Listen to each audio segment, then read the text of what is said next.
आप गेस कर सकते हैं कि इस बोर्ड पे ये जो मैंने लिखा है ये है क्या?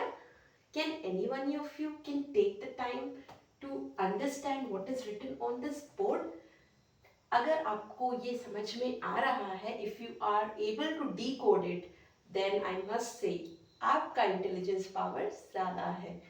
तो आपके लिए यहाँ पर मैं एक हिंट दे देती हूँ। This is nothing. अगर आपका ये सीक्रेट कोड आपको समझ में आ रहा है तो ठीक है, अगर नहीं आ रहा है तो मैं बता देती हूँ कि ये जो सीक्रेट कोड लिखा है ये कुछ और नहीं है, ये है mirror image of a particular word. ठीक है, तो ऐसे करके क्वेश्चंस बहुत सारे कॉम्पिटिटिव एग्जाम्स में आते हैं। तो मैं चाहती हूँ कि शुरू करने से पहले आज का वीडियो आप इसको डिकोड करें। तो आपका ये है task. Take 1 minute and try to understand what is written here in this language, okay, in the mirror image. Okay, so इसको पहचानने का एक तरीका बहुत अच्छा है। आप क्या करिए, एक पेपर पे इस वर्ड को लिख दीजिए। ठीक है, इस वर्ड को लिखने के बाद बहुत डार्क डार्क लिख लीजिए, और इसको लिखने के बाद आप पेपर का रिवर्स में देखिए, आपको जिस तरीके का पैटर्न नजर आएगा वो वर्ड डिकोड हो जाएगा, वही उसका मिरर इमेज होगा। ठीक है, तो इसका मिरर इमेज आपको डिकोड करना है। तो आपको क्या करना पड़ेगा, इसके सामने में एक मिरर, प्लेन मिरर लाके रख देना है। ठीक है, प्लेन मिरर लाके रख देंगे तो ये क्या लिखा हुआ है बेटा, physics. Okay, this is written as physics. So hello viewers, welcome to my channel passion for physics. और आज की वीडियो है खास उन बच्चों के लिए जो कि क्लास 10th में हैं and they are facing some problems in the chapter of physics. Okay, so without any delay, let's start. Okay,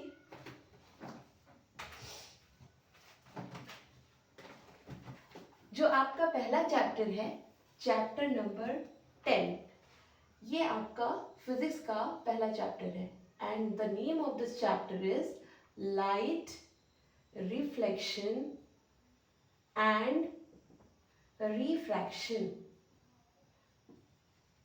Although ये चैप्टर थोड़ा सा लेंथी है, but if you are able to understand, you will be having a lot of interest in this chapter. Okay, so let's start.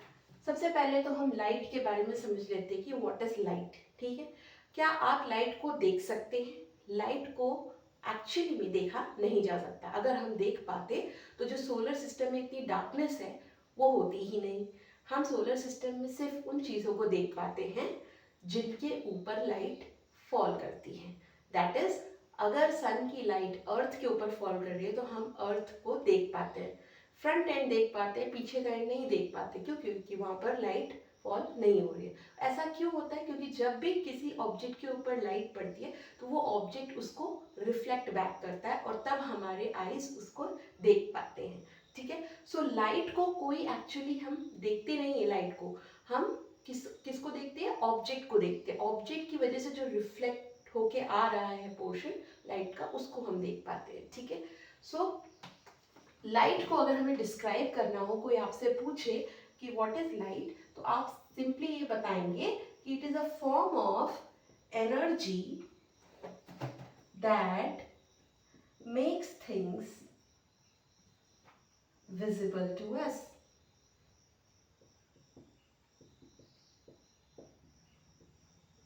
ठीक है, अब होता क्या है कि लाइट जो है जब एक जगह से दूसरी जगह ट्रांसफर होती है तो वो स्ट्रेट पाथ में जाती है। ठीक है, तो जब भी लाइट स्ट्रेट पाथ में ट्रैवल कर रही है तो हम उसको बोलते हैं रे of light. So what is रे ऑफ लाइट? रे of light is the straight line path along which light travels. ठीक है, ये होती है रे ऑफ लाइट। फिजिक्स में लाइट की डायरेक्शन को दिखाने के लिए हम रे ऑफ लाइट का यूज करते हैं। अगर ये कोई सोर्स है लाइट का, ठीक है, इससे लाइट निकल रही है तो हम क्या करेंगे, जिस डायरेक्शन में लाइट जा रही है, सोर्स से निकल रही है, उस डायरेक्शन में एक लाइन ड्रॉ कर देंगे with an arrow, and this line will be called as रे.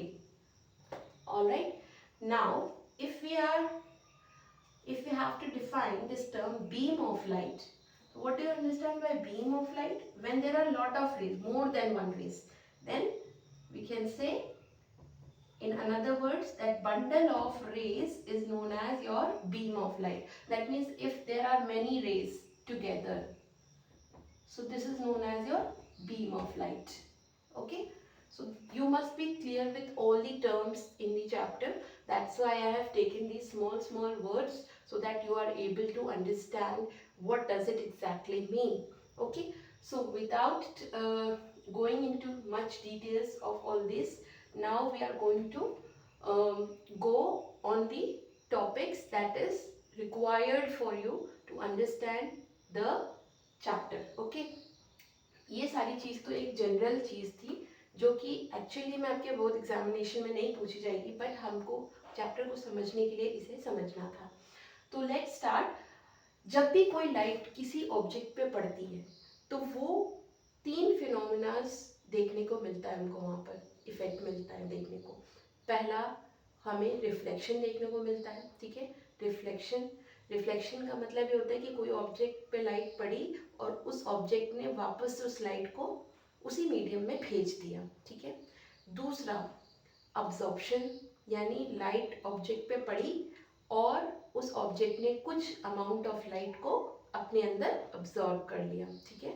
और तीसरा फिनोमेना देखने को मिलता है कि जो भी लाइट ऑब्जेक्ट के ऊपर जा रही है वो उस ऑब्जेक्ट से पास होके उसके थ्रू होके निकल रही है, मतलब उसको पियर्स करके निकल रही है. जैसे कि हमारा एक ग्लास होता है, तो ग्लास के ऊपर हम क्या करते हैं, लाइट को डालते हैं, तो ग्लास के आर पार हो जाती है लाइट, तो उसको हम बोलते हैं रिफ्लेक्शन. तो ये 3 फिनोमेनास हमको देखने को मिलते हैं whenever the light travels from a particular source to an object. ठीक है. तो आगे बढ़ते हैं हम with the types of mirror जो हमें पढ़ने हैं, क्योंकि मिरर क्या होता है, एक रिफ्लेक्टिंग सरफेस होता है. ठीक है. रिफ्लेक्शन पढ़ने के लिए हमको किस चीज़ से रिफ्लेक्शन हो रहा है वो पता होना पड़ेगा. ठीक है. तो हमारा नेक्स्ट टॉपिक जो है वो है मिरर्स का एंड इट टाइप्स. मिरर होते क्या है, एक ऐसा ऑब्जेक्ट जिसमें से अगर लाइट हम उस पर डालते हैं, उसमें से लाइट क्या होती है, रिफ्लेक्ट होती है. ठीक है. तो let's understand what are the types of mirror. तो मिरर बनता कैसे, तो ये आपको तो पता ही होगा. कोई भी ग्लास ऑब्जेक्ट होता है, ग्लास क्या होता है, एक्चुअली ट्रांसपेरेंट होता है. ट्रांसपेरेंट होने के बाद आप देख सकते हैं जो भी ट्रांसपेरेंट चीज़ होती है उसके लाइट जो है आर पार हो जाती है. आपके कमरे में कोई शीशे का विंडो होगा, ग्लास का विंडो होगा, तो सनलाइट जो है उस ग्लास के विंडो से अंदर आ जाती है. ठीक है. तो वो होते हैं ट्रांसपेरेंट मटेरियल्स. अब उसी ग्लास को आपने क्या किया, सिल्वर कलर से एक साइड में पेंट कर दिया. ठीक है. तो दूसरे साइड जिस साइड पेंट किया है या जिस साइड पॉलिश किया है उसके दूसरे साइड में आप देखेंगे तो वो आपको मिरर बनता हुआ नजर आएगा. ठीक है. सो होता क्या है, एक साइड पॉलिश्ड होती है, दूसरी साइड जहाँ से रिफ्लेक्शन होता है उसको हम बोलते हैं रिफ्लेक्टिंग सरफेस. उसको ऐसे ऑब्जेक्ट को हम बोलते हैं मिरर्स. ठीक है. तो मिरर्स के 2 टाइप्स हैं मेजरली. टाइप्स ऑफ मिरर, इसके 2 टाइप्स होते हैं. ठीक है. पहला टाइप होता है जो हम सभी को ज़्यादातर घरों में मिल जाएगा, प्लेन मिरर. ठीक है. और दूसरा टाइप होता है स्फेरिकल मिरर. ये 2 टाइप के मिरर्स होते हैं. अब स्फेरिकल मिरर में भी 2 टाइप्स होते हैं फर्दर. एक टाइप को हम बोलते हैं कॉन्वेक्स मिरर और दूसरे टाइप को हम बोलते हैं कॉनकेव मिरर. ठीक है. तो प्लेन मिरर क्या होता है, जब हमारा रिफ्लेक्टिंग सरफेस प्लेन होता है, जैसे कि ये है, हाँ, ये रिफ्लेक्टिंग सरफेस है, ये जो साइड है पॉलिश्ड है और ये रिफ्लेक्टिंग सरफेस है. ठीक है. इस जगह पे पॉलिश किया है और इस जगह से हमें रिफ्लेक्शन देखने को मिलेगा. तो जो हमारा ऑब्जेक्ट है वो कैसा है, प्लेन है. ठीक है. That's why it is known as your plane mirror. Coming to the spherical mirror ऐसे मिरर होते हैं जो किसी स्फीयर से मिलके बनते हैं। स्फीयर क्या होता है, जैसे कि आपका फुटबॉल हो गया ना, उस शेप का 3D, ठीक है। तो जैसे कि मान लीजिए कि ये स्फीयर है और इस स्फीयर में एक सेंटर तो होगा ही होगा। ये आपको सर्कल दिख रहा होगा क्योंकि हम तो बोर्ड के ऊपर बना रहे हैं, लेकिन अगर ये बोर्ड नहीं होता, हम 3D में देखते जैसे कि फुटबॉल, तो फुटबॉल का जो सेंटर है वो ये है, ठीक है। तो ये जो स्फीयर है, मान लीजिए कि ये ग्लास मटेरियल का है, ठीक है। तो आपने क्या किया, दो काम किए। एक पार्ट यहाँ से लिया आपने, ठीक है, स्फीयर का। इस पार्ट में जब आप अंदर वाले पोर्शन को टुवर्ड्स द सेंटर जो पोर्शन है उसको आप पॉलिश कर देंगे, तो ये जो आउटर वाला सरफेस है, आउटर सरफेस इज रिफ्लेक्टिंग, ठीक है। Outer surface acts as a mirror and it will be a reflecting surface. Such type of mirror is known as your convex mirrors. So such type of mirrors is known as your convex mirror. Okay, but if you are doing in the opposite way, that means ये आपका curved surface है और इसमें आपने बाहर वाले surface को polish कर दिया और अब अंदर वाला reflecting surface है, ठीक है। This is your reflecting surface now, अंदर वाला inner surface is reflecting। तो ऐसा केस जिसमें अंदर वाला सरफेस रिफ्लेक्टिंग होता है, इसको हम बोलते हैं कॉनकेव मिरर। इसको क्या बोला जाता है, कॉनकेव मिरर। तो आगे हम डिटेल में इसके बारे में बात करेंगे, फिलहाल आप दोनों टाइप्स को समझ लीजिए। Coming back to the plane mirror.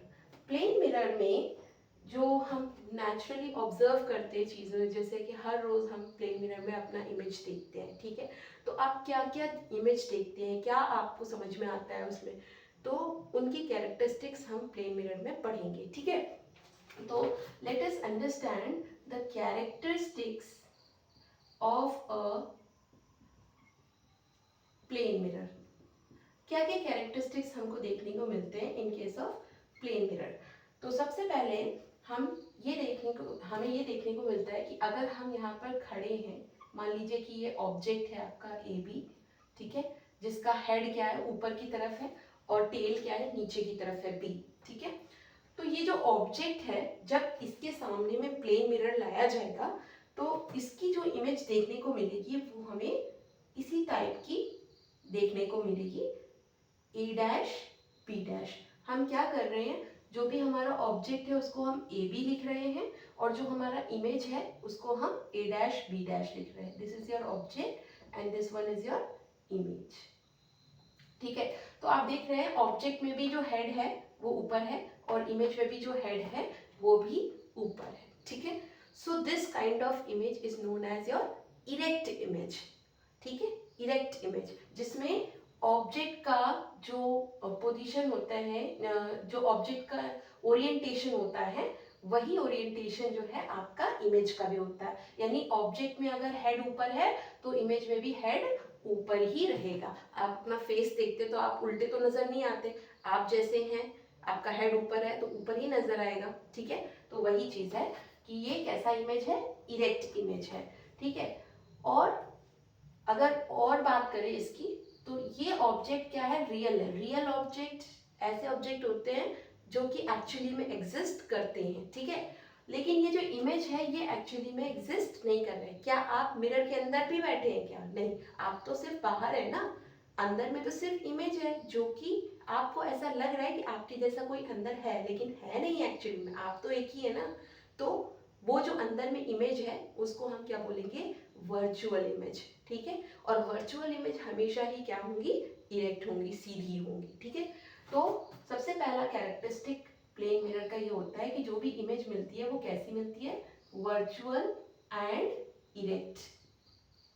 Virtual and erect image is formed in case of plane mirror. ये सबसे पहला कैरेक्टरिस्टिक देखने को मिलता है हमको, ठीक है। सेकेंड कैरेक्टरिस्टिक जो देखने को मिलता है वो ये है कि जितनी डिस्टेंस ऑब्जेक्ट की प्लेन मिरर से, हम जितनी भी डिस्टेंसेस मेजर करेंगे इस मिरर से मेजर करेंगे, ओके।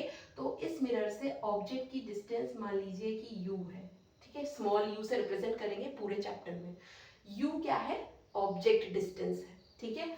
और अगर हम इमेज की डिस्टेंस प्लेन मिरर से मेजर करें, ये वाली डिस्टेंस, तो इसको हम लिखेंगे स्मॉल v से, ठीक है, v फॉर वैन। तो ये u क्या रिप्रेजेंट कर रहा है, ऑब्जेक्ट की डिस्टेंस, और v क्या रिप्रेजेंट कर रहा है, इमेज की डिस्टेंस। तो आपने नोटिस किया होगा जितनी दूरी पे आप खड़े हैं मिरर से, उतनी ही दूरी पे आपकी इमेज भी नजर आती है at the other end of the mirror.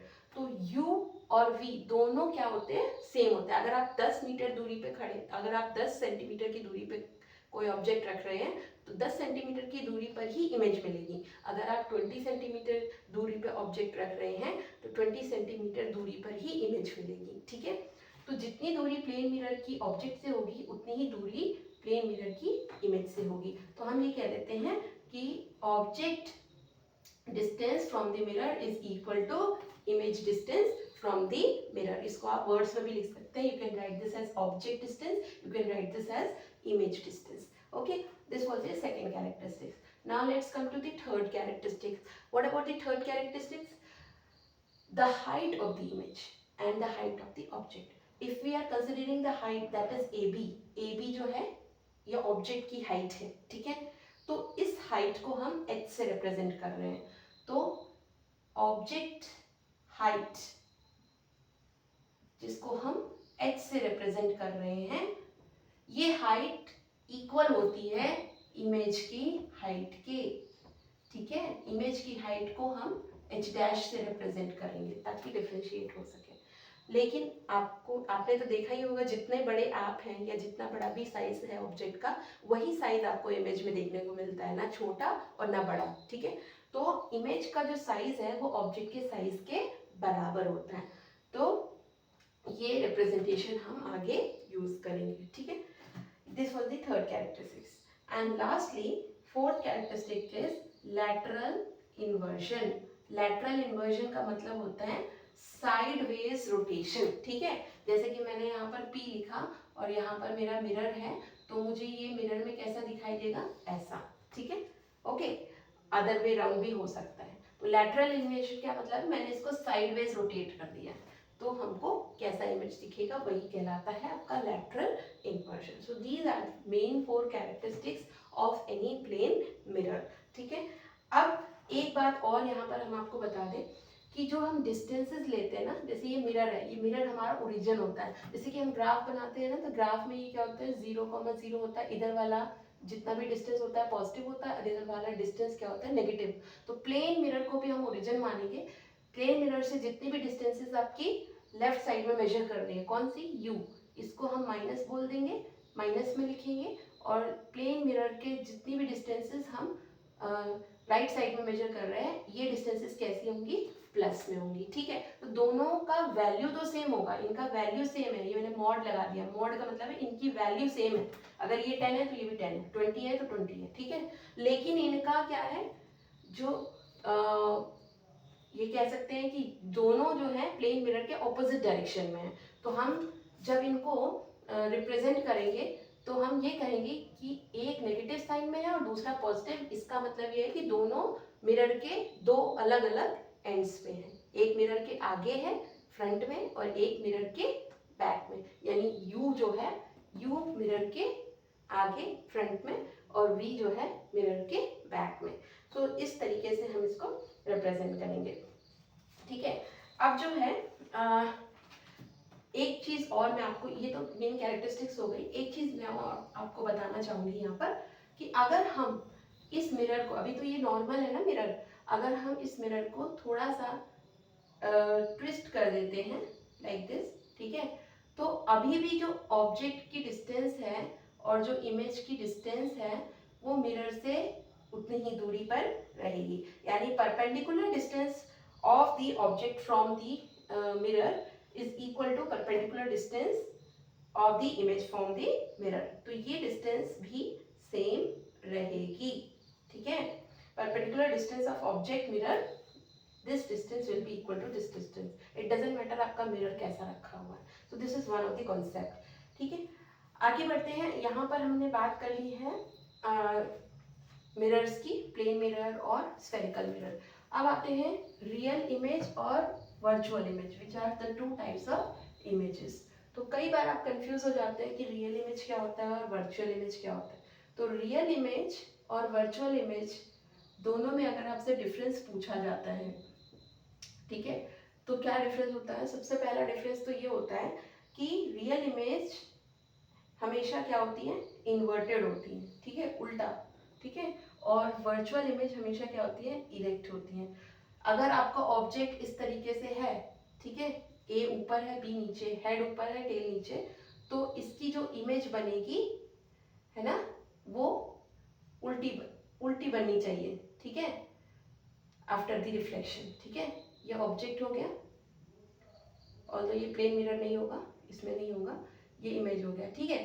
तो अगर ऑब्जेक्ट के केस में हेड ऊपर है तो इमेज के केस में हेड क्या होना चाहिए? नीचे होना चाहिए। तो इस तरीके का जो पैटर्न होता है, इस टाइप की इमेज जिसमें ऑब्जेक्ट से उल्टा इमेज बनता है, इसको हम बोलते हैं रियल इमेज। और इरेक्ट में क्या होगा कि हमारा जो ऑब्जेक्ट होगा, हेड ऊपर है, टेल नीचे है इन केस ऑफ ऑब्जेक्ट, तो इमेज में भी हमारा हेड ऊपर होगा, ठीक है, और टेल नीचे होगा, तो ये बोलते हैं इरेक्ट इमेज, ठीक है। तो ये तो पहला डिफरेंस हो गया। सेकंड डिफरेंस क्या है कि real image are not taken on the screen. We cannot take them on the screen. Sorry, we can take them on the screen.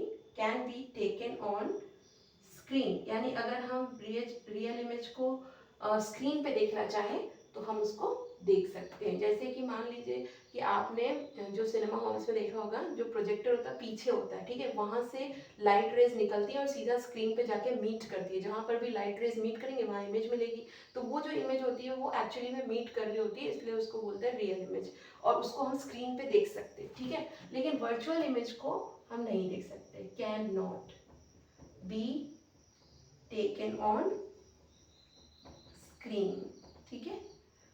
ये हो गया थर्ड पॉइंट। इन्वर्टेड इमेज, जैसा अभी मैंने समझाया, the rays actually meet to form this real image, but here rays appear to meet. ये actually में meet नहीं करती हैं, हमें बस ऐसा लगता है कि रेज मीट कर रही हैं, ठीक है। तो ये आपका रियल इमेज और वर्चुअल इमेज के बीच में डिफरेंस आ गया, ठीक है। अब इसी के साथ अगर मैं आपसे यहाँ पर एक क्वेश्चन पूछूं, अभी तक जितना भी मैंने पढ़ाया है, तो मैं एक क्वेश्चन पूछ लेती हूँ कि इसमें एक क्वेश्चन आपका मल्टीपल चॉइस में दे सकता है या आपसे नॉर्मली भी पूछ सकता है। Suppose an object is placed at a distance of 0.5 meter in front of a plane mirror. The distance between object and mirror या image will be कितना होगा, ठीक है, या फाइंड ऐसे लिख सकते हैं, find the distance between object and image. तो क्वेश्चन को ध्यान से पढ़िए और समझ के करना है। Object is placed at a distance of 0.5 metre in front of mirror. ये प्लेन मिरर है और इससे कितनी दूरी पे ऑब्जेक्ट है? 0.5 मीटर पे आपका ऑब्जेक्ट है, ठीक है। तो इसका जो इमेज मिलेगा वो भी कितना दूरी पे मिलेगा? 0.5 मीटर पे ही मिलेगा, ठीक है। अब आपको क्या पता करना है? Find the distance between object and image. ये ऑब्जेक्ट है और ये इमेज है, इनके बीच की दूरी पता करनी है। तो इनके बीच की जो डिस्टेंस होगी वो कितनी हो जाएगी? 0.5 प्लस 0.5, टोटल मिलाएंगे तो क्या हो जाएगा? 1.0 metre. This will be the answer, okay. So don't get confused, understand the language of the question and then continue with the answer, okay. So this was one of the question. Next जो हम आते हैं, दो important note points हैं जो कि मैं आपको शेयर करना चाहूँगी यहाँ पर। पहला है, अगर आपसे एक क्वेश्चन पूछ ले यहाँ पर, show that a ray of light reflected from a plane mirror rotates through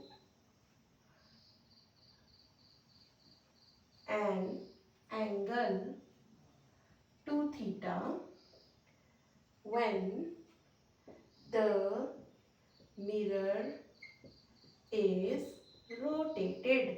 ठीक है, ये क्वेश्चन है which is related to plane mirror. ठीक है, लेकिन इस क्वेश्चन को समझने के लिए आपको रिफ्लेक्शन ऑफ लाइट के बारे में पता होना पड़ेगा. तो पहले मैं आपको कंसेप्ट देती हूँ और फिर हम वापस से इस क्वेश्चन पे आएंगे. तो हमारा कंसेप्ट है अबाउट रिफ्लेक्शन ऑफ लाइट. ठीक है, रिफ्लेक्शन ऑफ लाइट ये एक नया टॉपिक समझ लीजिए आप. ठीक है, इस टॉपिक को समझने के बाद ही हम इस क्वेश्चन को अटेम्प्ट कर पाएंगे. तो रिफ्लेक्शन ऑफ लाइट क्या होता है हमारा. It says that whenever there is a change in path of light without any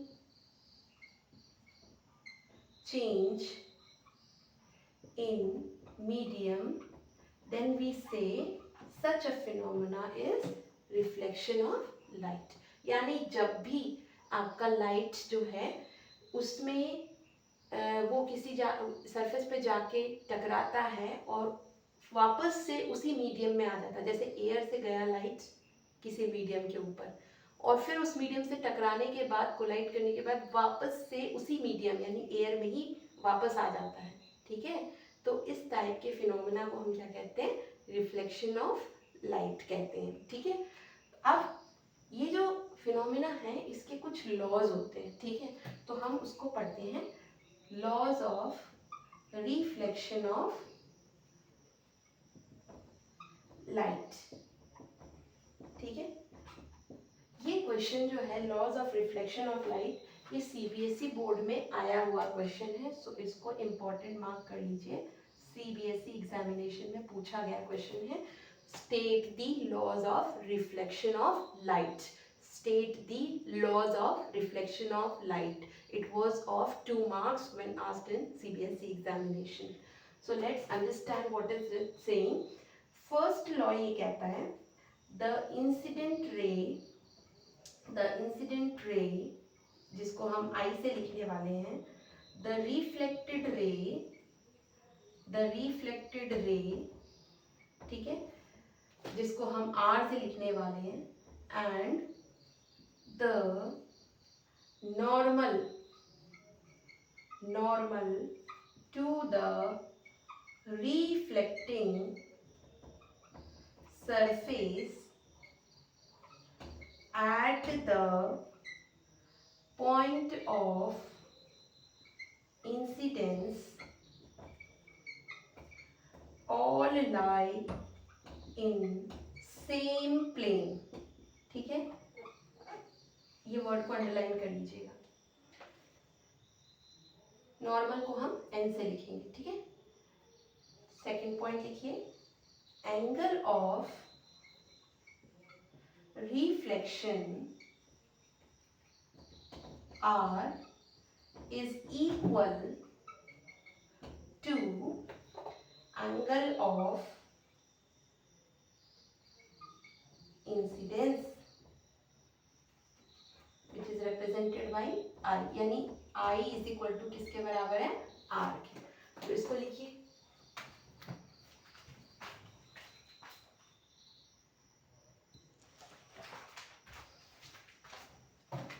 अब जो दोनों हमने लॉज लिखे हैं उसको हम समझेंगे कि वो होता क्या है. ठीक है, तो सपोज करिए कि हमने एक प्लेन मिरर लिया हुआ है, उसको हमने ऐसे रख दिया है. ठीक है, और इस प्लेन मिरर के 90 डिग्री पे हम ड्रॉ करते हैं नॉर्मल रे कहाँ से आती है, 90 डिग्री. ठीक है, ये 90 डिग्री है. ठीक है, तो normal ray is always 90 degree to the mirror. Okay, अब हमें क्या करना है, कोई सोर्स ऑफ लाइट से एक रे उठानी है, रे ऑफ लाइट, और वो कहाँ इंसिडेंट करानी है, इस पॉइंट पे। इसको बोलेंगे point of incidence, point of incidence. और यहाँ से हम क्या करेंगे, एक रे ऑफ लाइट को इस पे ड्रॉप करेंगे। ये एरो आप देख रहे हैं कहाँ से कहाँ जा रहा है, ये रे ऑफ लाइट आई से जा रहा है ओ की तरफ, इसलिए हम एरो भी आई से ओ की तरफ पॉइंटेड बनाएंगे। इस रे को बोलेंगे इंसिडेंस रे, ठीक है। एंड देन इसको बोलेंगे रिफ्लेक्टेड रे, जो कि इस पॉइंट ऑफ इंसिडेंस से टकराने के बाद लाइट निकल रही है, तो इसका जो एरो होगा आउटवर्ड्स होगा। जो नॉर्मल रे है और जो इंसिडेंट रे है, इन दोनों के बीच में बनने वाला एंगल, इसको हम स्मॉल आई से रिप्रेजेंट करते हैं और इसको बोलते हैं एंगल ऑफ इंसिडेंस। जो रिफ्लेक्टेड रे है और जो नॉर्मल रे है, इनके बीच में एंगल जो बनता है, इसको बोलते हैं एंगल ऑफ रिफ्लेक्शन, ठीक है। तो हमारा जो पहला लॉ है वो ये कहता है कि ये नॉर्मल रे, incident ray and the reflected ray, they are all lying on the same plane, एक ही प्लेन में है, ठीक है। प्लेन का मतलब ये है कि ये आपका एक मान लीजिए सरफेस हो गया जो कि रिफ्लेक्टिंग सरफेस है सपोज, ठीक है। This is your reflecting surface, ये मिरर समझ लीजिए, ठीक है। मिरर को आपने ऐसे रखा हुआ है और आपने एक और प्लेन ले लिया, मान लीजिए कार्डबोर्ड ले लिया, ठीक है, या कुछ plane of sheet of paper ले लिया। अब आपने एक पॉइंट चूज कर लिया ओ, ठीक है। आपने क्या किया, ऊपर से एक लाइट को रिफ्लेक्ट कराया आई पॉइंट पे, ये है आपका normal to the point of incidence, और इसके बाद यहाँ से ऐसे रिफ्लेक्शन हो गया, ठीक है, जिसको हम रिफ्लेक्टेड रे बोल रहे हैं, ठीक है। तो ये एंगल आई है और ये एंगल आर है। तो जो हमारा ये प्लेन होता है मिरर वाला, है ना, इसके परपेंडिकुलर जो प्लेन लिया है हमने डैश लाइन से, उस प्लेन में आपके ये तीनों रेज होते हैं, आई, एन और आर, ठीक है। तो सपोज करिए कि आपका ये मिरर है, ठीक है, ये मिरर है, और इस मिरर के ऊपर आपने एक नॉर्मल रे ड्रॉ किया, ठीक है। नॉर्मल रे ड्रॉ किया, फिर आपका एक इंसिडेंट रे होगा ऐसे, फिर एक आपका रिफ्लेक्टेड रे होगा ऐसे। तो ये जो तीनों रे हैं, नॉर्मल रे, इंसिडेंट रे, रिफ्लेक्टेड रे, ये कौन से प्लेन में लाई कर रहे हैं, ये आपके इस प्लेन में लाई कर रहे हैं, ठीक है, इस प्लेन में लाई कर रहे हैं। तो इस तरीके से आप ऐसे देख सकते हैं कि ये आपका नॉर्मल रे है, यहाँ पे आप देख सकते हैं ये आपका नॉर्मल रे है, ये आपका इंसिडेंट रे है, और ये आपका रिफ्लेक्टेड रे है, ठीक है। ये इंसिडेंट, ये नॉर्मल, ये रिफ्लेक्टेड। तो आप ये जो प्लेन है ना, ये प्लेन है, ठीक है, ये नीचे वाला मिरर है, और ये प्लेन जो है रिफ्लेक्टेड रेज, इंसिडेंट रे और नॉर्मल का प्लेन। तो ये जो प्लेन है, इसी प्लेन में तीनों रेज हैं, यही आपका पहला लॉ बताता है, समझा रहा है आपको, ठीक है।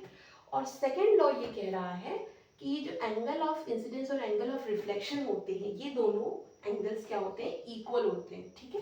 तो ये जितना होगा उतना ही ये होगा, अगर ये 30 डिग्री है तो ये भी 30 डिग्री, ये 60 डिग्री है तो ये भी 60 डिग्री होता है। यही आपका सेकेंड लॉ है, ठीक है। लेकिन यहाँ पर एक नोट करने वाली बात ये है कि मान लीजिए कि जो आपका इंसिडेंट रे है वो कोई एंगल नहीं बना रहा है नॉर्मल से, वो नॉर्मल की ही डायरेक्शन में आ रहा है, लाइक इन दिस केस, ठीक है। ये नॉर्मल है और नॉर्मल की ही डायरेक्शन में आपका कौन आ रहा है, लाइट आ रहा है, सीधा, एकदम सीधा पड़ रहा है, स्ट्रेट। तो इन दैट केस एंगल आई कितना है, 0 है, और अगर एंगल आई 0 है तो एंगल आर भी क्या हो गया, 0 हो गया। प्लेन मिरर के केस में तो आप नॉर्मल को स्ट्रेट बनाएंगे 90 डिग्री पे, ठीक है। ये 90 डिग्री वाला ही है, नॉर्मल 90 डिग्री है प्लेन सरफेस के, लेकिन एंगल आई क्यों 0 है, क्योंकि एंगल आई नॉर्मल से एंगल देख रहे हैं, नॉर्मल से ही एंगल देख रहे हैं। तो नॉर्मल रे ये है और इंसिडेंट रे भी ये है, तो दोनों रेस के बीच में एंगल कितना हुआ, 0, इसीलिए हमने यहाँ पर आई को 0 लिखा है, और आर भी 0 हो जाएगा क्योंकि आई और आर बराबर होते हैं। लेकिन अगर यही स्फेरिकल मिरर का केस होता, ठीक है, ये स्फेरिकल मिरर होता, ठीक है, तो स्फीयर के केस में क्या होता है कि जो सेंटर होता है ना, आप किसी भी पॉइंट पे अगर आप रिफ्लेक्शन देखना चाह रहे हैं, जैसे मान लीजिए आप इस पॉइंट पे देखना चाह रहे हैं रिफ्लेक्शन को, ठीक है, तो जिस पॉइंट पे आपको रिफ्लेक्शन देखना है उस पॉइंट को सेंटर से आप ज्वाइन करेंगे, तो ये बेसिकली रेडियस वाला लाइन हो गया, ठीक है, और इस पॉइंट से ही आपका ये नॉर्मल निकलेगा। तो ये जो रे है ना, ये वाला, इसको हम नॉर्मल बोलते हैं। क्या बोलते हैं? नॉर्मल। ठीक है, प्लेन में तो कोई दिक्कत नहीं है 90 डिग्री, लेकिन ये जो रे अलोंग द रेडियस निकलती है, इसी को हम 90 डिग्री टू द सरफेस बोलते हैं। ठीक है, अब इस केस में अगर इंसिडेंट रे ड्रॉ करेंगे तो मान लीजिए ये इंसिडेंट रे हो गई। ठीक है, तो इंसिडेंट रे और नॉर्मल के बीच का एंगल क्या हो गया? आई। अब इसी एंगल से आपका रिफ्लेक्शन भी शो होगा, तो ये हो जाएगा एंगल आर। ठीक है, तो जो भी स्फेरिकल मिरर्स होंगे, ठीक है, उसमें हमें अगर नॉर्मल बनाना है किसी पॉइंट पे, तो हमें मेक श्योर करना पड़ेगा कि वो नॉर्मल जो है सेंटर पे जाके मिल रहा है। ठीक है, अगर वो सेंटर पे मिल रहा है then that is your normal, और उसी नॉर्मल से फिर हम एंगल ऑफ इंसिडेंस और एंगल ऑफ रिफ्लेक्शन मेजर करते हैं। तो इस केस में भी अगर ये इंसिडेंट रे के अलोंग ही हमारा मतलब नॉर्मल के अलोंग ही हमारा इंसिडेंट रे होता है, यानी नॉर्मल और इंसिडेंट रे सेम ही होता अगर मान लीजिए, तो in this case also I zero होता और आर भी जीरो हो जाता। ठीक है, तो इसके बारे में और भी बात करेंगे हम when we will come to the topic of spherical mirrors.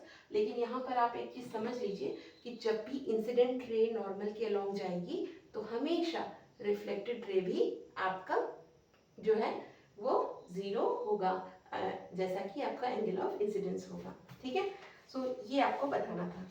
तो इस टाइप का जो चीज़ है इसको आपको याद रखना है। नेक्स्ट हम आते हैं एक और कॉन्सेप्ट पे। ये जो क्वेश्चन है ना, इसको सॉल्व करते हैं, देखते हैं कि कैसे हम इसको सॉल्व कर सकते हैं। तो इस क्वेश्चन में बोल रहा है कि जब आप प्लेन मिरर को रोटेट कर देते हैं, जैसे इसमें बोल रहा है आपको शो करना है, show that a ray of light reflected from a plane mirror rotates through an angle 2 theta when the mirror is rotated. यानी जब आपने इस मिरर, ये पहले मिरर ऐसे रखा था, अब आपने इस मिरर को क्या कर दिया? रोटेट कर दिया। सपोज करिए आपने रोटेशन के बाद ये सिचुएशन आ गई आपकी। ठीक है, ये फाइनल सिचुएशन है आफ्टर द रोटेशन। तो कितने एंगल से हमने इसको रोटेट कर दिया? ये एंगल हो गया थीटा। अगर हमने थीटा एंगल से इसको रोटेट कर दिया तो हमसे पूछ रहा है कि जो रिफ्लेक्टेड रे है ये कितना एंगल से रोटेट हो रहा है। ठीक है, show that a ray of light reflected from plane mirror, जो ray of light reflected from plane mirror है ये वाली, ठीक है, rotates through an angle 2 theta. ये 2 थीटा से डबल ऑफ दिस एंगल, इससे डबल रोटेट करेगा। ठीक है, तो ऑब्वियस सी बात है जब हमने मिरर को रोटेट किया तो हमारा नॉर्मल भी बदल जाएगा। ठीक है, तो अब इस केस में नॉर्मल कौन सा होगा? हमने इतने एंगल से बदला है तो इतने एंगल से नॉर्मल भी बदल जाएगा, तो ये नया नॉर्मल हो गया एन डैश। ठीक है, ये नया नॉर्मल हो गया एन डैश। तो पहले ये एंगल 90 था, अब ये वाला एंगल 90 हो गया। ठीक है, ये वाला एंगल 90 हो गया। तो अब जो एंगल पहले वाला था आई, ये एंगल पहले वाला था, ठीक है, आई एंगल ऑफ इंसिडेंस। अब क्या करेंगे? ये थीटा हो गया, तो अब ये 90 हो गया। ठीक है, ये नया वाला नॉर्मल के साथ 90 हो गया। तो अब जो है हमें एंगल देखना है कि ये एंगल अगर 90 है, ये एंगल अगर थीटा है, तो ये जो एंगल बचा है इंसिडेंट पहले वाला और जो नया वाला नॉर्मल है, ये कितना बचा है? तो आप देख सकते हैं कि जब हमने इस प्लेन मिरर को रोटेट किया ऐसे, ठीक है, अब कंफ्यूज नहीं होने के लिए, तो पहले नॉर्मल था आपका ऐसा, ठीक है, अब नॉर्मल आपका बन जाएगा ऐसा, क्योंकि रोटेट हुआ है, ये जितना रोटेट होगा उतना ही तो नॉर्मल भी रोटेट होगा ना, तो नया वाला नॉर्मल ये रहा। ठीक है, तो जितना नॉर्मल रोटेट हुआ है वो कितना एंगल है, कितने एंगल से रोटेट हुआ है नॉर्मल? थीटा एंगल से, तो इनके बीच में एंगल कितना हो गया? थीटा हो गया। ये टोटल एंगल था आई, ये एंगल बच गया थीटा, तो बचा हुआ पोर्शन क्या है? दिस, ये वाला एंगल क्या है? ये वाला, ये है आई माइनस थीटा। ठीक है, तो आई और एन डैश नए वाले नॉर्मल के बीच में जो एंगल बन रहा है वो बन रहा है आई माइनस थीटा। तो अगर इंसिडेंट रे और नए वाले नॉर्मल के बीच में एंगल बन रहा है आई माइनस थीटा, और ये एंगल तुम्हारा थीटा था, पहले जो एंगल ऑफ रिफ्लेक्शन था वो आई के बराबर था। ठीक है, तो अब नया वाला जो एंगल ऑफ रिफ्लेक्शन होगा, ठीक है, मान लीजिए आपका रिफ्लेक्टेड एंगल अब बदल जाएगा ना, इंसिडेंट वही रहेगा, रिफ्लेक्टेड एंगल बदल जाएगा, तो नया वाला आर डैश हो गया। अब पुराने वाले को भूल जाइए। ठीक है, तो ये नया वाला आर डैश है, ये कितने एंगल से रोटेट हुआ है? ठीक है, उसको आपको पता करना है। तो ये आपको पता करना है कि एन डैश और आर डैश में कितना एंगल बन रहा है। तो ऑलरेडी इतना एंगल तो थीटा था ही, और ये जो एंगल बचा हुआ है, ये जो एंगल आपका बचा हुआ है, ये एंगल आपको देखना है कि ये कितना होता होगा, ठीक है। तो ये आपका नॉर्मल और नया वाला नॉर्मल और ये नया वाला रिफ्लेक्टेड रे, ये एंगल कितना होगा ये आपको पता करना है।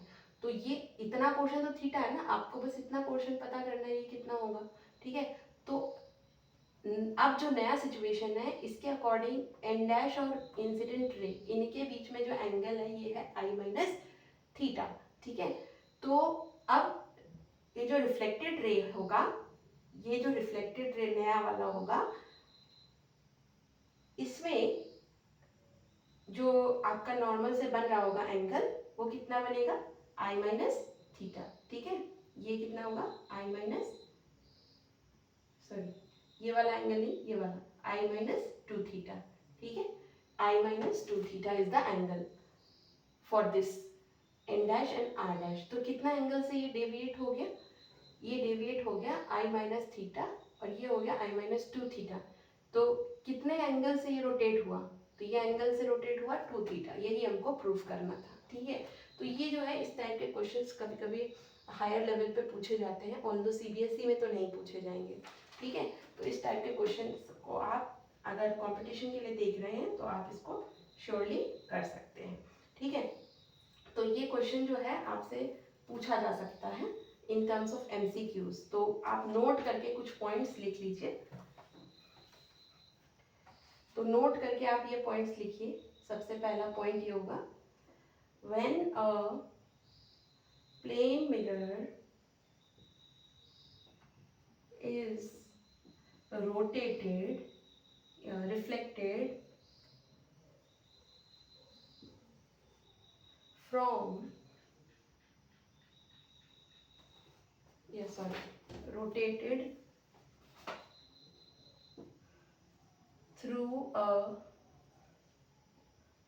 through an angle, the reflected ray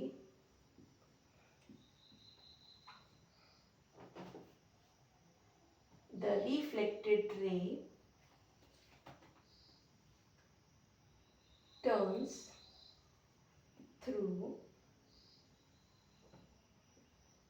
twice this angle। ये चीज मैंने आपको अभी अभी समझाई कि जैसे ये मिरर था, इसको आपने रोटेट किया थीटा एंगल से, तो इसका जो नॉर्मल पहले वाला है, ये नॉर्मल बाद वाले नॉर्मल से भी रोटेशन में आ जाएगा उतना ही एंगल से, तो ये एंगल कितना हो जाएगा, थीटा। तो हमने बोला कि पहले वाला एंगल अगर आई था, इंसिडेंट रे और नॉर्मल के बीच में ये पूरा चीज आई था, तो ये टोटल आई था, ये थीटा था, तो ये एंगल कितना बन जाएगा, आई माइनस थीटा बन जाएगा। अब जब नया वाला पहले वाला रिफ्लेक्शन ऐसे था, ठीक है, अब नया वाला रिफ्लेक्शन कैसे हो गया, मान लीजिए ऐसे हो गया नया वाला रिफ्लेक्टेड रे। तो जो आर डैश है एन डैश है, दोनों के बीच में टोटल एंगल कैसे पता करेंगे, अगर ये नया वाला एंगल ऑफ इंसिडेंस है ना, आई माइनस थीटा क्या है, नया वाला एंगल ऑफ इंसिडेंस, तो नया वाला एंगल ऑफ रिफ्लेक्शन ये पूरा वाला, ये कितना होगा आपका, आपका हो जाएगा आई माइनस थीटा, ठीक है। तो आई माइनस थीटा हो जाएगा ये पूरा एंगल, और ये जो है एन एन एन और आर डैश, इनके बीच में एंगल कितना होगा, ये रोटेशन बता देगा आपको। तो आई माइनस थीटा ये पूरा है, ठीक है, और इसमें से हम थीटा माइनस कर दें, आई माइनस थीटा में से हमने थीटा को माइनस कर दिया, तो ये जो एंगल हमको मिल रहा है एन और आर डैश के बीच में, एंगल बिटवीन ओल्ड नॉर्मल जो पहले वाला नॉर्मल था और नया वाला रिफ्लेक्टेड रे, ये कितना हो जाएगा, आई माइनस थीटा नया वाला रिफ्लेक्टेड रे है, और ये थीटा इतने में से इतने को माइनस किया, तो ये हो गया माइनस थीटा, तो कितना हो गया आई माइनस टू थीटा। तो कितने एंगल से ये रिफ्लेक्ट कर रहा है, अब नया एंगल कौन सा है, कितने एंगल से रिफ्लेक्ट कर रहा है, टू थीटा से, ठीक है। So answer will be two theta, that's why I have written twice this angle. तो ये जो है आपको नोट करके मैंने पॉइंट लिखा दिया है ताकि आपको दिक्कत ना हो, ठीक है। अब जो है आपसे ऐसा भी पूछ सकता है question, a parallel beam of light strikes a plane mirror what is the deviation, ठीक है। तो अगर हमको एंगल ऑफ डेविएशन लिखना होता है, एंगल ऑफ डेविएशन का मतलब पहले कितना था और बाद में कितना हुआ उसके बीच का एंगल, ठीक है। तो एंगल ऑफ डेविएशन इसको हम डेल्टा सिंबल से लिखते हैं, आगे भी यूज आएगा, और इसका फॉर्मूला हुआ 180 minus 2 times incident angle, angle of incidence, ठीक है। तो आपसे बोला गया एक पैरेलल बीम ऑफ लाइट है और वो स्ट्राइक कर रही है मिरर पे, तो ये मिरर है, ठीक है, और मिरर के ऊपर इस तरीके से parallel beam of light strike कर रही है, तो नॉर्मली स्ट्राइक कर रहे हैं, तो नॉर्मल स्ट्राइक कर रही है, तो आई की वैल्यू कितनी हो गई 0, तो आर की वैल्यू कितनी हो गई 0। तो ये डेविएशन एंगल निकालना है, तो 180 माइनस आप क्या कर दिए 2 मल्टीप्लाइड बाई 0 एंगल, तो डेल्टा कितना हो गया, एंगल ऑफ डेविएशन कितना हो गया 180 डिग्री हो गया। तो कितने एंगल से डेविएट हो रहा है 180 degree, angle of deviation is 180 degree, मतलब इंसिडेंट रे और रिफ्लेक्टेड रे कैसे गया, पहले ऐसे गया फिर वापस ऐसे गया, तो 180 डिग्री से रोटेट हो गया, वही लिखा है यहाँ पर डेविएशन। तो ये सेकंड क्वेश्चन हमने देख लिया कॉन्सेप्ट को समझने के लिए। इसके बाद नेक्स्ट जो इम्पोर्टेंट पॉइंट है नोट करने वाला वो ये है that total number of images, suppose it is n, formed when an object is placed between two plane mirrors which are inclined at an angle theta. अब इसके लिए दो फॉर्मूलाज हैं। पहला फॉर्मूला ये है कि अगर n की वैल्यू 360 अपॉन थीटा माइनस 1 है, ठीक है, नंबर ऑफ इमेजेस कितना हो जाएगा, इतना हो जाएगा इफ, कंडीशन क्या है 360 divided by theta is even, ठीक है, एक तो ये हो गया। दूसरा फॉर्मूला ये है कि n equal to 360 divided by theta हो जाएगा if 360 divided by theta is odd, ठीक है। पहले तो आप ये फॉर्मूला नोट कर लीजिए, फिर इसके क्वेश्चन करेंगे। तो आपसे कभी कभी ये क्वेश्चन पूछ लेता है कि अगर आपका जो टोटल नंबर ऑफ इमेज आपको पता करना है when the object is placed between two plane mirror, यानी हमने एक के बजाय दो प्लेन मिरर रख दिए साइड बाय साइड सपोज, ठीक है, या किसी एंगल पे रख दिए, ठीक है, जैसे एक मिरर आपने ऐसे रख दिया और दूसरा मिरर आपने ऐसे रख दिया, ठीक है। तो अगर इन दोनों मिरर्स के बीच में कुछ एंगल बन रहा है, दैट एंगल इज थीटा मान लीजिए, ठीक है। तो इसमें कितने इमेजेस फॉर्म हो जाएंगे, आपने देखा ही होगा, एक से ज़्यादा मिरर होते हैं तो एक दूसरे से रिफ्लेक्ट होते होते बहुत सारे इमेज देखने को मिलते हैं। आप कभी गए होंगे शॉपिंग मॉल में, आपने ड्रेस चेंज करने के लिए अगर चेंजिंग रूम में गए हैं तो आप देख सकते हैं वहाँ आपका मिरर जो है साइड बाय साइड लगा रहता है, ठीक है। तो वहाँ पर आप अपनी ही इमेज को 3-4 मिरर्स में देख सकते हैं, ठीक है। तो उसमें ये उसका प्रैक्टिकल एप्लीकेशन हो गया, आप कितनी इमेजेस देख रहे हैं, कितने मिरर्स, ठीक है, कितने एंगल पे मिरर्स होना चाहिए। तो लेट्स सी इस टाइप का क्वेश्चन किस तरीके से आता है, ठीक है। तो द क्वेश्चन जो आता है इससे वो हम एक कर लेंगे तो हमें थोड़ा और कॉन्सेप्ट क्लियर हो जाएगा। क्वेश्चन ये है, an object is placed between two plane mirrors inclined at 60 degree to each other. How many images do you expect to see? ये क्वेश्चन है, ठीक है, इसी कॉन्सेप्ट पे बेस्ड, सेकेंड पॉइंट पे बेस्ड ये क्वेश्चन है। तो बोल रहा है एक ऑब्जेक्ट को आपने रखा है बिटवीन टू प्लेन मिरर, दो प्लेन मिरर है और दोनों प्लेन मिरर एक दूसरे से कितना एंगल बना रहा है 60, एक ये हो गया एक ये हो गया, ये एक मिरर है ये सेकंड मिरर है, दोनों के बीच में एंगल कितना बन रहा है 60 डिग्री बन रहा है। तो अगर ऐसा एंगल बन रहा है तो आपसे पूछा जा रहा है कितने इमेजेस मिलेंगे आपको। तो आप क्या करिए, सबसे पहले आप निकालिए क्या, सबसे पहले आप निकालिए 360 डिग्री बाई थीटा, ठीक है, ये निकालिए पहले आप। तो थीटा यहाँ पर क्वेश्चन में क्या दिया हुआ है what is the angle given in the question 60 degree. तो इसको कैलकुलेट करिए तो ये जाएगा आपका 6 6 36, ये हो जाएगा 6। तो ये जो नंबर है 6, ये कैसा नंबर है, इवन है कि ऑड है, इवन है ना। तो जब नंबर इवन होता है तब हमें कौन सा फॉर्मूला लगाना है, ये वाला, ठीक है। जब नंबर इवन, जब 360 डिवाइडेड बाय थीटा जो है इवन नंबर निकल रहा है तो हमें ये वाला फॉर्मूला लगाना है। तो अप्लाई करते हैं, तो नंबर ऑफ इमेजेस क्या आ जाएगा 360 डिवाइडेड बाय थीटा माइनस 1, ये ऑलरेडी निकाल चुके हैं 6 माइनस 1 कितना हो गया 5। तो हमें कितने इमेजेस देखने को मिलेंगे, हाउ मेनी इमेजेस, 5 इमेजेस देखने को मिलेंगे इन सच अ सिचुएशन, ठीक है। तो इस टाइप से आपसे क्वेश्चन पूछ सकता है, या फिर आपसे रिवर्स भी पूछ सकता है। रिवर्स क्वेश्चन देख लेते हैं। रिवर्स क्वेश्चन में आपसे इस तरीके से पूछ सकता है, to get 3 images of a single object,